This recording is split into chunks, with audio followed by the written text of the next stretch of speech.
Welcome to হঠাৎ করে blog. আজ যাচ্ছি কোলাঘাট রূপনারায়ণ নদীর ঠিক ওই পারে থাকা নাওপালা বিখ্যাত এক পিকনিক স্পটে। এখন আমরা আছি কোলাঘাটে, যেখানে সবাই ঘাটে বসে কলা খেত, তাই এই জায়গার নাম কোলাঘাট নামে পরিচিত। আর এই হলো সেই শেরি পাঞ্জাব হোটেল, যেখানে আমার মতো বড় বড় সেলিব্রিটিদের আনাগোনা লেগেই থাকে। ওরে কেলা, বড় সেলিব্রিটি আসছে আমার বটে। ইনস্টাগ্রামে কটা ফলোয়ার্স আছে না তোর? 169। বোকা শুন, এ ভাই, এটা ফ্যামিলি কন্টেন্ট, মুখ খারাপ করিস না।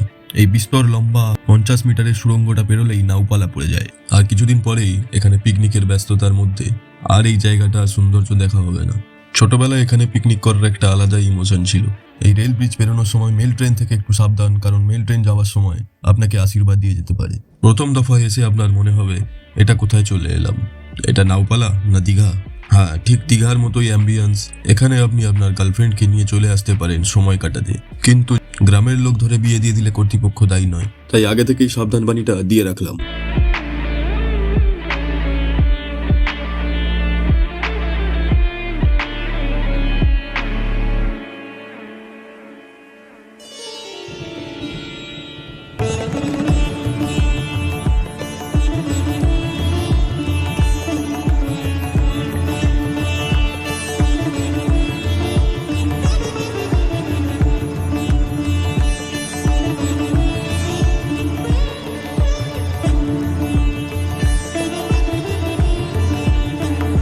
জায়গাটা খুবই সুন্দর হলেও এখানে একটু সাবধানে পাইচারি করবেন, কারণ এই নদীর পাড়ি কিছু মানুষের সকালবেলার প্রথম কাজ করার জায়গা।